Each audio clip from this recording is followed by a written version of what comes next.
Hello everyone, welcome to my YouTube channel. So इस video में हम डिस्कस करेंगे chapter number 3, okay, class 11 chapter number 3, जिसका नाम है classification of element and periodicity in their properties.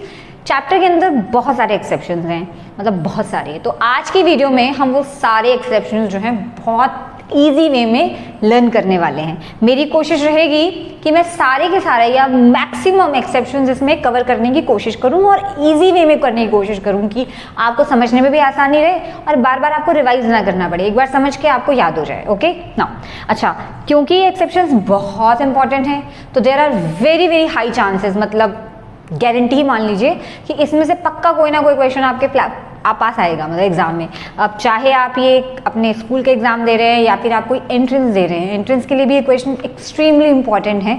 तो चलिए फिर स्टार्ट करते हैं। Ionisation energy of aluminium is lower than that of magnesium. Okay, अब ये एक्सेप्शन क्यों है? देखो, जनरली जब आप लेफ्ट टू राइट मूव करोगे पीरियोडिक टेबल में तो आयोनाइजेशन एनर्जी इंक्रीज करती है, which means nuclear charge increase करता है, जिसका मतलब है आयनाइजेशन एनर्जी भी इंक्रीज ही करेगी, because they both are directly proportional to each other. अब पीरियोडिक टेबल में मैग्नीशियम पहले आता है और बाद में एल्यूमिनियम आता है, तो इसका मतलब है एल्यूमिनियम का आयनाइजेशन एनर्जी ज़्यादा होना चाहिए मैग्नीशियम से, पर नहीं, उल्टा है एक्चुअली, तभी तो इसको एक्सेप्शन बोला है। एक्चुअली में मैग्नीशियम का आयनाइजेशन एनर्जी ज़्यादा है एल्यूमिनियम से, तो आप समझते हैं इसका रीज़न क्या है। तो चलो now, ionisation energy of magnesium is greater than aluminium. इसको समझने के लिए इनका एक बार कॉन्फ़िगरेशन लिखते हैं। तो मैग्नीशियम में लास्ट में होता है 1s2, 2s2, 2p6 और लास्ट में आता है 3s2, और एल्यूमिनियम के लास्ट में आता है 1s2, 2s2, 2p6, 3s2, 3p1। Obviously आप पहले लास्ट वाला इलेक्ट्रॉन निकालेंगे, आयनाइजेशन एनर्जी में इलेक्ट्रॉन निकालना होता है, तो पहले आप मैग्नीशियम में से 3s में से इलेक्ट्रॉन निकालेंगे और एल्यूमिनियम में से 3p में से निकालेंगे। तो किस में से निकालना मुश्किल? आप ध्यान से देखना, क्या यहाँ पे एक टर्म होती है, आप खुद सोचो कि जब आप एटम बनाओगे तो 3s हमेशा पहले आएगी 3p से, यानी कि 3s पहले आएगी और उसके बाद 3p आएगी। ऐसा क्यों? ऐसा इसलिए क्योंकि 3s का पेनिट्रेशन इफेक्ट ज़्यादा है, विच मीन्स कि 3s is much more closer to the nucleus. 3s nucleus के ज़्यादा क्लोज है। अब न्यूक्लियस के ज़्यादा करीब जो होगा उसको ज़्यादा अट्रैक्शन मिलेगी, न्यूक्लियर चार्ज उस पर ज़्यादा लगेगा। तो as compare to 3p, 3s पे न्यूक्लियर चार्ज ज़्यादा लग रहा है, यानी कि 3s के इलेक्ट्रॉन ज़्यादा टाइटली बाउंड है विद द न्यूक्लियस। ओके, क्योंकि 3s का पेनिट्रेशन इफेक्ट ज़्यादा है, इसीलिए 3s के इलेक्ट्रॉन ज़्यादा टाइटली बाउंड है, और क्योंकि टाइटली बाउंड इलेक्ट्रॉन है तो इनको निकालने के लिए ज़्यादा एनर्जी लगानी पड़ेगी, which means high ionisation energy.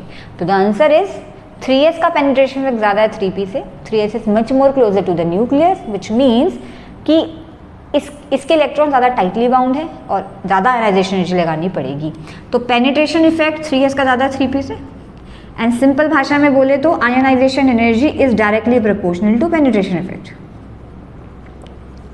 इसीलिए क्योंकि इसमें 3s में से इलेक्ट्रॉन निकालना है, इसीलिए इसमें हाई आयोनाइजेशन एनर्जी लगेगी और 3p में कंपैरेटिवली लो आयोनाइजेशन एनर्जी लगेगी, बिकॉज वो न्यूक्लियस थोड़ा दूर हो गया। ओके, नाउ अब चलते हैं अपनी नेक्स्ट क्वेश्चन की तरफ, that is ionisation energy of boron is lower than beryllium. Now exactly same question है, आई मीन सेम तरीके से करना है। क्वेश्चन है ionisation energy of boron is, या ionisation energy of beryllium is greater than boron.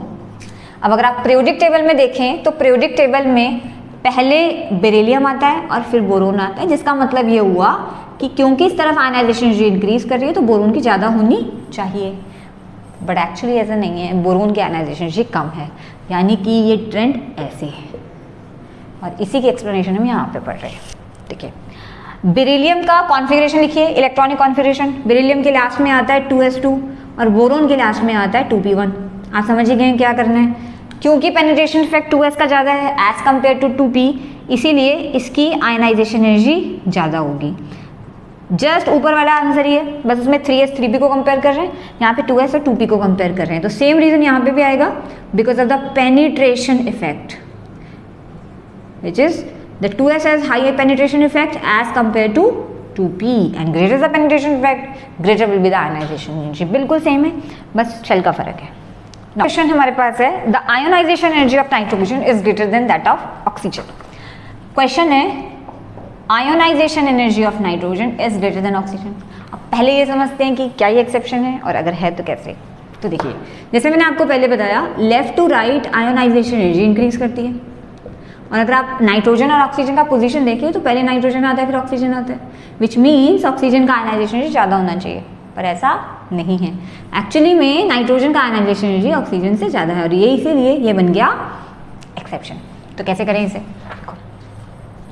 मैं आपको एक बात बताती हूँ कि जब भी एक्सेप्शन के क्वेश्चन आते हैं ना आयोनाइजेशन एनर्जी से रिलेटेड, तो most of the time answer उसका इलेक्ट्रॉनिक कॉन्फ़िगरेशन में छुपा होता है। जब भी क्वेश्चन में एक्सेप्शन आ जाए रिगार्डिंग आयोनाइजेशन एनर्जी और इलेक्ट्रॉनिक एंथैल्पी, तो मोस्टली उसका इलेक्ट्रॉनिक कॉन्फ़िगरेशन में उसका आंसर होगा। जैसे अब नाइट्रोजन ऑक्सीजन है, तो एक बार नाइट्रोजन और एक बार ऑक्सीजन का इलेक्ट्रॉनिक कॉन्फ़िगरेशन लिखते हैं। नाइट्रोजन होगा 1s2 2s2 2p3, और ऑक्सीजन होगा 1s2 2s2 2p3 2p4 I mean sorry. Nitrogen में से इलेक्ट्रॉन 2p3 में से निकालना है, ऑक्सीजन में से 2p4 में से निकालना है। अब यहाँ पे एक बात समझना ज़रूरी है, क्या कि 2p3 और 2p4 में से 2p3 मोर स्टेबल है। क्यों स्टेबल है? क्योंकि वो एग्जैक्टली हाफ फिल्ड है, एग्जैक्टली हाफ फिल्ड। अब इसका मतलब क्या है? इसका मतलब ये है कि अगर आप देखें तो नाइट्रोजन p सबशेल में 3 ऑर्बिटल होती हैं, px py pz, ओके। और p स्टेबल कब होगी? p स्टेबल तब होगी या तो इसमें सब में एक एक हो या सब में दो दो हो। तो या तो आप सब में एक एक कर दो विच मीन्स p3, या आप सब में p4 p6 कर दो which means each get 2 electron. इससे फायदा ये होता है कि ये सिमेट्रिकल है, कि सबको बराबर मिल रहा है, किसी के साथ नाइंसाफी नहीं हो रही, किसी के साथ धोखा नहीं हो रहा है, सबको एक एक मिल रहा है या सबको दो दो मिल रहा है, तो ऐसे में ज़्यादा खुश रहते हैं। तो p3 और p6 स्टेबल कॉन्फ़िगरेशन होती हैं, ओके। और क्योंकि इसमें 2p3 है, p में 3 इलेक्ट्रॉन है, तो ये ज़्यादा स्टेबल है क्योंकि एग्जैक्टली हाफ फिल कॉन्फ़िगरेशन है। तो स्टेबिलिटी का आयोनाइजेशन एनर्जी से क्या लेना? बात ऐसी है कि अगर कोई चीज़ स्टेबल है, जैसे उसका p3 कॉन्फ़िगरेशन है वो स्टेबल है, और फिर आप इलेक्ट्रॉन निकालना चाहते हैं, तो उसको पता है कि अगर आपने एक इलेक्ट्रॉन निकाल दिया तो उसकी स्टेबिलिटी की तो ऐसी तैसी हो जाएगी, ख़राब हो जाएगी। और कोई क्यों चाहेगा अपनी स्टेबिलिटी ख़राब करना? तो वो रेसिस्ट करेगा, वो कोशिश करेगा कि उसके 3 इलेक्ट्रॉन कोई ना निकाले, उसके इलेक्ट्रॉन को कोई डिस्टर्ब ना करे, उसकी स्टेबिलिटी बनी रहे। तो क्योंकि p3 कॉन्फ़िगरेशन ऑलरेडी बहुत स्टेबल है एग्जैक्टली हाफ फिल्ड होने की वजह से, इसीलिए एनर्जी बहुत ज़्यादा एनर्जी चाहिए इलेक्ट्रॉन्स को निकालने के लिए, which means high ionisation energy because of very very stable nature.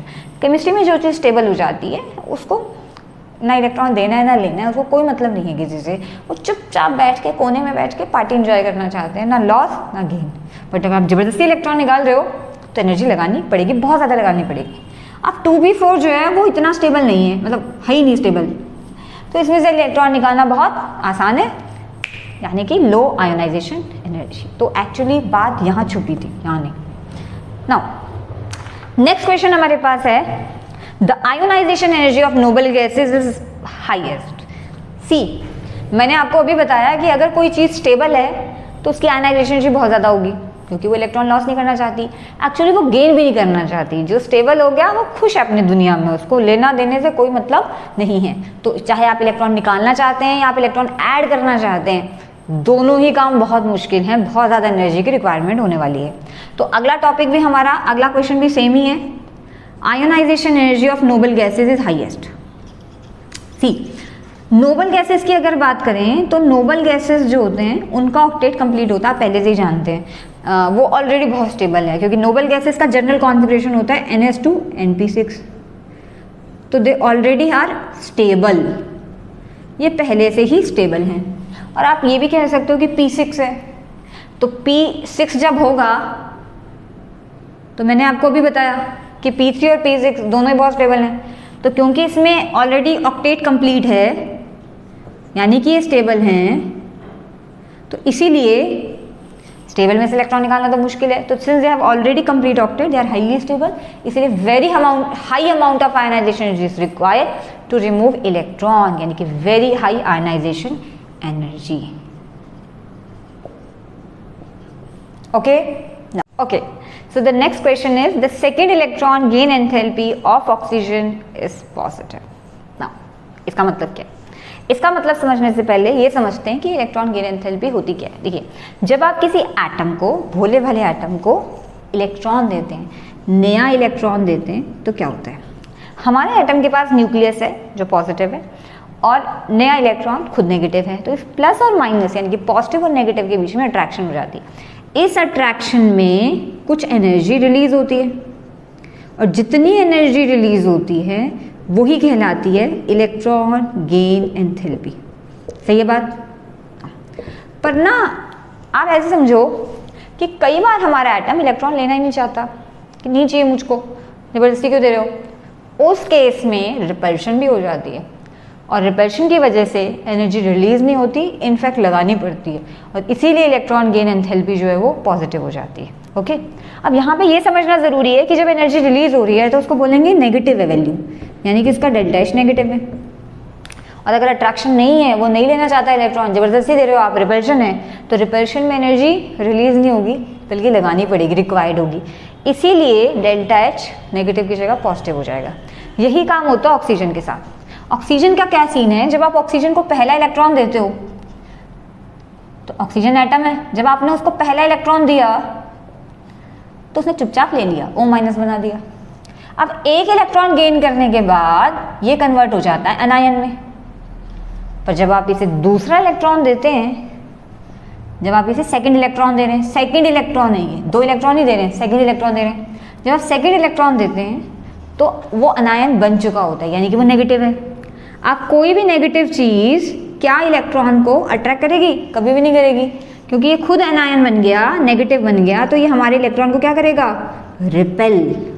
और इसी रिपल्शन की वजह से एनर्जी रिलीज नहीं होती बल्कि लगानी पड़ती है, ज़बरदस्ती देनी पड़ती है, यानी कि एनर्जी रिलीज की जगह एनर्जी रिक्वायर्ड होता है या एब्जॉर्ब हो जाती है एनर्जी, और इसीलिए डेल्टा एच हो जाता है पॉजिटिव। तो यही हाल हमारे O नेगेटिव का है। तो जब आप एनायन बना देते हो, O नेगेटिव बना देते हो, तो फिर आप सेकंड इलेक्ट्रॉन देते हो और O2 में कन्वर्ट कर लेते हो, तो इस काम में एनर्जी एब्जॉर्ब होगी, यानी कि डेल्टा एच पॉजिटिव हो जाएगा। हाँ, पहले वाली अगर मैं बोलूँ, पहले वाले केस में मतलब जब आपने पहला इलेक्ट्रॉन दिया तो उस केस में एनर्जी रिलीज हो रही थी, पर वो पूछी नहीं उसने। तो second electron gain enthalpy of oxygen is positive because after gaining 1 electron oxygen become anion and there will be the repulsion between the anion and the second electron, and due to this repulsion some energy is absorbed and delta H will become positive और electron gain enthalpy will become positive. Okay, चलिए next question है हमारे पास, the electron gain enthalpy of noble gases is positive. Same बात क्या कि जब आप किसी एटम को इलेक्ट्रॉन देते हो, अब ना नोबल गैस का क्या प्रॉब्लम है? नोबल गैस का प्रॉब्लम है कि उनका ना पेट पहले ही भरा है, उनको कुछ नहीं चाहिए किसी से, वो पहले ही स्टेबल हैं, तो उनका पहले ही पेट भरा है। और मान लीजिए कि आपका पेट पहले ही भरा है और फिर भी आपको कोई लड्डू खिला रहा है कि भैया तुमको लड्डू खाना ही पड़ेगा, तो अगर तुम्हें भूख नहीं है और तुम्हारा मन नहीं है तो फिर भी उसको लड्डू खिलाना है, तो उसको ज़बरदस्ती खिलाना पड़ेगा ना लड्डू। तुम खुशी खुशी तो नहीं खाओगे क्योंकि तुम्हारा पेट भरा है, तुमको क्या जरूरत है खाने की। तो पेट ऑलरेडी भरा है फिर भी लड्डू खिला रहे हैं तो एनर्जी लगानी पड़ेगी, ज़बरदस्ती खिलाना पड़ेगा लड्डू, वरना कोई कौन क्यों खाएगा। ठीक है, इसीलिए उस केस में इलेक्ट्रॉन गेन एंथैल्पी पॉजिटिव हो जाएगी, यानी कि एनर्जी एब्जॉर्ब हो जाएगी। सेम प्रॉब्लम नोबल गैसेस की है। नोबल गैसेस का क्या सीन है कि उनका ऑलरेडी स्टेबल है, ऑलरेडी स्टेबल यानी कि उनका पेट पहले ही भरा हुआ है। अगर वो ऑलरेडी स्टेबल हैं फिर भी आप उनको इलेक्ट्रॉन दे रहे हो, क्यों नहीं है भैया ले लो, तो वो ज़बरदस्ती लड्डू खिला रहे हो ना आप उन्हें, इसलिए एनर्जी लगानी पड़ेगी, यानी कि एनर्जी एब्जॉर्ब हो जाएगी। और मैंने अभी बताया जब एनर्जी एब्जॉर्ब होती है तो वैल्यू कैसी आ जाती है? पॉजिटिव। इसीलिए नोबल गैसेस की इलेक्ट्रॉन गेन एंथैल्पी पॉजिटिव होती है because they are already stable, they do not want to gain electron, फिर भी इलेक्ट्रॉन देना है तो energy is required, energy is absorb, यानी कि delta H will become positive और electron gain enthalpy will become positive. Okay, now next question we have is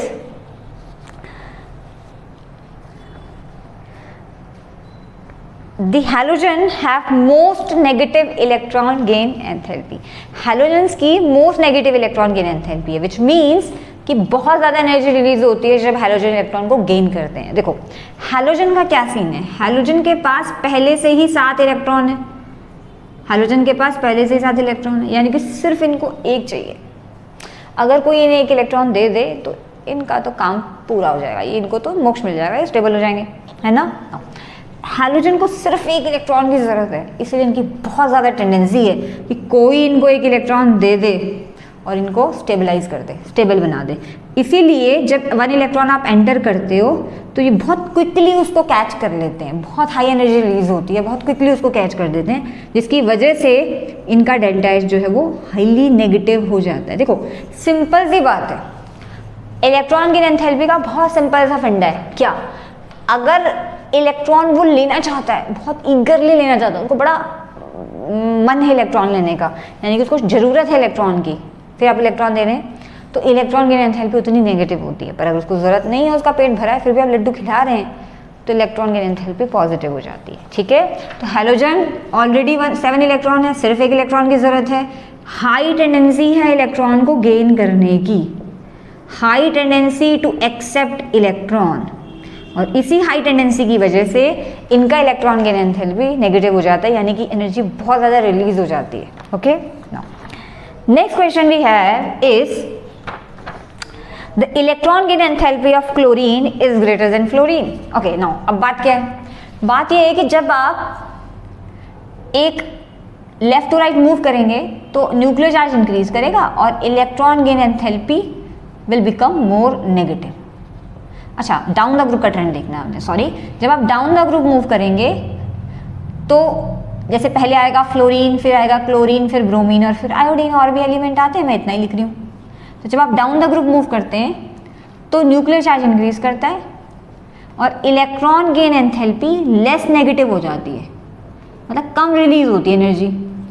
इस हिसाब से फ्लोरीन की इलेक्ट्रॉन गेन एंथैल्पी ज़्यादा होनी चाहिए क्लोरीन से, नहीं, ऐसा नहीं है। एक्चुअली यहाँ आ गया एक्सेप्शन, फ्लोरीन की इलेक्ट्रॉन गेन एंथैल्पी कम है, यानी कि लेस नेगेटिव है देन क्लोरीन। इसका रीज़न क्या है, इसका रीज़न है फ्लोरीन के अंदर कुछ प्रॉब्लम है। क्या प्रॉब्लम है, देखो प्रॉब्लम ये है कि फ्लोरीन एक बहुत स्मॉल एटम है, अब बहुत छोटा एटम है, फ्लोरीन में पहले से ही फ्लोरीन एक बहुत स्मॉल, इतना स्मॉल मैंने बनाया नहीं वैसे, पर ये बहुत स्मॉल है, स्मॉल एटम है। इस स्मॉल एटम में पहले से ही आपने 7 वैलेंस इलेक्ट्रॉन बिठा रखे हैं ना। अब आप कह रहे हो जी एक और ले लो, आप कह रहे हो एक और ले लो, तो पहले से ही 7 इलेक्ट्रॉन है, छोटे से घर में बड़ी मुश्किल से अपना गुजारा कर रहे हैं, ऊपर से आप कह रहे हो जी एक और इलेक्ट्रॉन ऐड करवा लो, नया इलेक्ट्रॉन आ जाता है, न्यू इलेक्ट्रॉन एंटर करता है, तो क्या ये इलेक्ट्रॉन को जगह देंगे? देखिए फ्लोरीन इलेक्ट्रॉन लेना चाहता है, बट घर इतना छोटा है, पहले ही बड़े माड़ा मोटा गुजारा हो रहा है, ठीक है।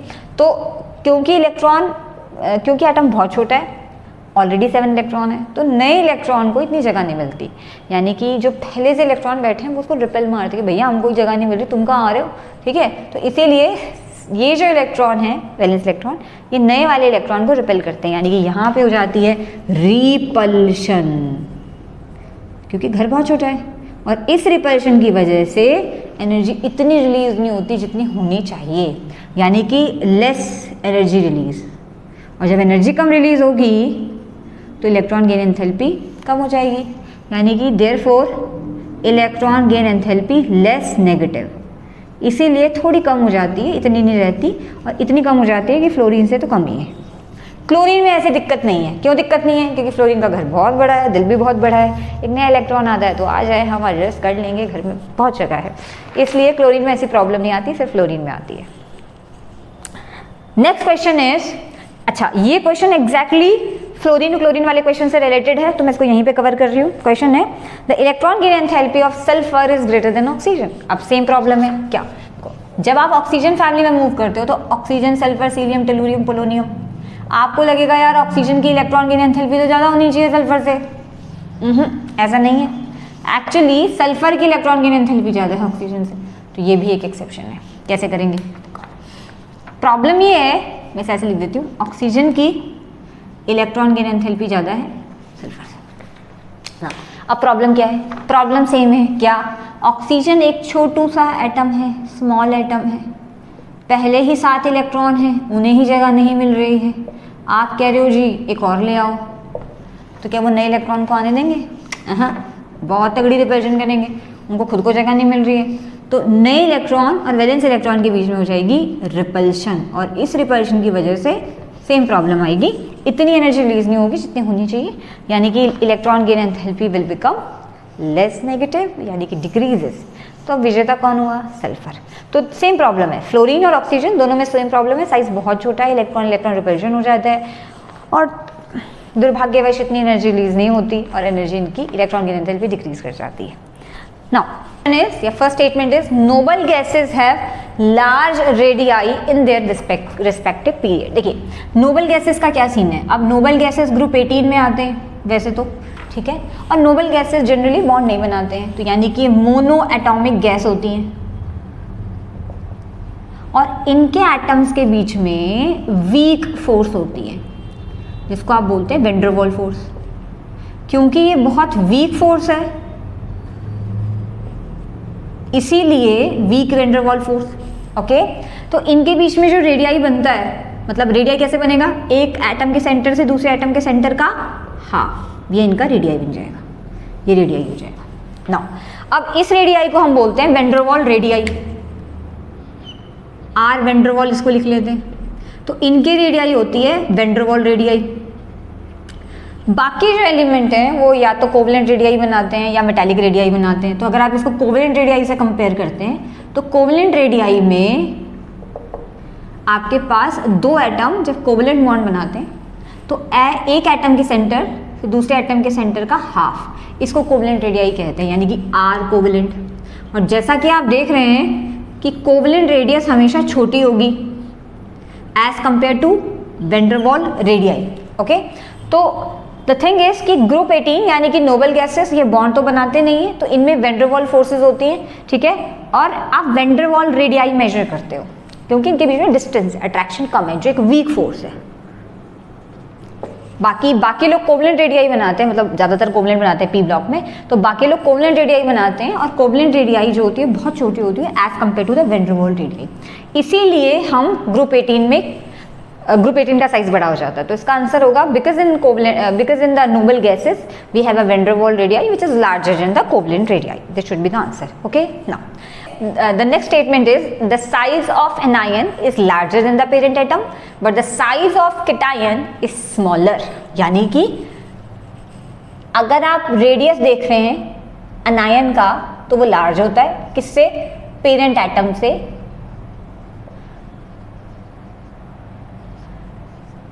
पर अगर आप उसको कैटायन से कंपेयर कर रहे हैं तो वो छोटा होता है। सबसे छोटा होता है कैटायन, जैसे मान लीजिए कोई अनायन है A- तो उसका साइज बड़ा होगा और कैटायन उसी का कैटायन का साइज छोटा होगा और बीच में साइज होगा पेरेंट एटम का। तो ये आपके पास फैक्ट है। ओके, नाउ अब इसे कैसे एक्सप्लेन करेंगे? देखो, जब आप किसी का अनायन बनाते हैं तो अनायन हमेशा इलेक्ट्रॉन के गेन से बनता है और कैटायन हमेशा इलेक्ट्रॉन के लॉस से बनता है। पर ध्यान रखना कि इलेक्ट्रॉन लॉस और गेन में प्रोटॉन सेम ही रहता है। जैसे सपोज कीजिए कि आपने कार्बन ही ले लिया एग्जाम्पल में, अब कार्बन के पास टोटल 6 इलेक्ट्रॉन है, 6 प्रोटॉन है, पर जब उसका अनायन बनाएंगे तो उसके पास इलेक्ट्रॉन होंगे 7 पर प्रोटॉन अभी भी 6 हैं, प्रोटॉन अभी भी 6 हैं। और जब आप उसका कैटायन बनाएंगे तो उस पर इलेक्ट्रॉन हो जाएंगे 5 बट प्रोटॉन अभी भी 6 हैं। तो इस पिक्चर को हम ऐसे दिखा सकते हैं क्या, कि बाहर अंदर 6+ चार्ज है क्योंकि प्रोटॉन 6 हैं, बट बाहर 7 इलेक्ट्रॉन है। और कैटायन के केस में प्रोटॉन तो अभी भी 6 ही रहेंगे बट आपके इलेक्ट्रॉन जो है वो सिर्फ 5 हो जाएंगे बिकॉज इलेक्ट्रॉन कम हो गया एज कम्पेयर टू प्रोटॉन। अब आप इन दोनों को देखें तो जब आप एनायन बनाते हैं तो नंबर ऑफ इलेक्ट्रॉन बढ़ जाते हैं as compare to the proton, पर जब आप कैटायन बनाते हैं तो नंबर ऑफ इलेक्ट्रॉन कम हो जाते हैं as compare to the proton. तो आप यहाँ पे बोलेंगे कि न्यूक्लियर चार्ज कहाँ पे जाता है। देखिए, you can consider the ratio of electron and proton, proton का रेशियो चेक करना है आपने, ठीक है। नाउ अब यहाँ पर इलेक्ट्रॉन ज़्यादा है एज कम्पेयर टू प्रोटॉन, तो आप कहेंगे nuclear charge is less, effective nuclear charge is less. तो इस केस में इफेक्टिव न्यूक्लियर चार्ज डिक्रीज कर गया, यहाँ पे प्रोटॉन ज़्यादा है बट इलेक्ट्रॉन कम है, तो effective nuclear charge, because nuclear charge मतलब पॉजिटिव चार्ज जो है, तो यहाँ पे न्यूक्लियर चार्ज इंक्रीज कर गया। और जितना ज़्यादा न्यूक्लियर चार्ज होगा, न्यूक्लियस उतना ही टाइटली इलेक्ट्रॉन को अपनी तरफ खींचेगा, उतना टाइटली खींचेगा। ठीक है, तो यहाँ पे और यहाँ पे दोनों तरफ ही न्यूक्लियस इलेक्ट्रॉन को अपनी तरफ खींच रही है, पर क्योंकि यहाँ पे न्यूक्लियर चार्ज कंपैरेटिवली ज़्यादा है, इसीलिए न्यूक्लियस ज़्यादा टाइटली इलेक्ट्रॉन को खींचेगा और साइज़ छोटा हो जाएगा, इसीलिए इसका साइज़ छोटा होगा और इसीलिए हमारे कैटायन का साइज छोटा होता है बिकॉज उसमें न्यूक्लियर चार्ज कंपैरेटिवली ज़्यादा लग रहा होता है।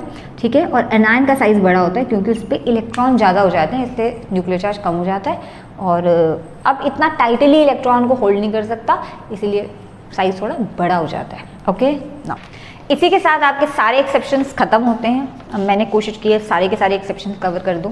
वीडियो बहुत इंपॉर्टेंट है, बहुत इंपॉर्टेंट एक्सेप्शंस हैं। प्लीज़ किसी ऐसी शीट पे मेरी तरह लिख लेना, ठीक है, और इनको बार बार रिवाइज करते रहना। और मैंने आपको सारी एक्सप्लेनेशन समझा दी हैं, होप सो आपको सारी चीज़ें क्लियर हो गई होंगी। कोई डाउट होगा तो आप कमेंट सेक्शन में पूछ सकते हैं और टिल देन बाय बाय।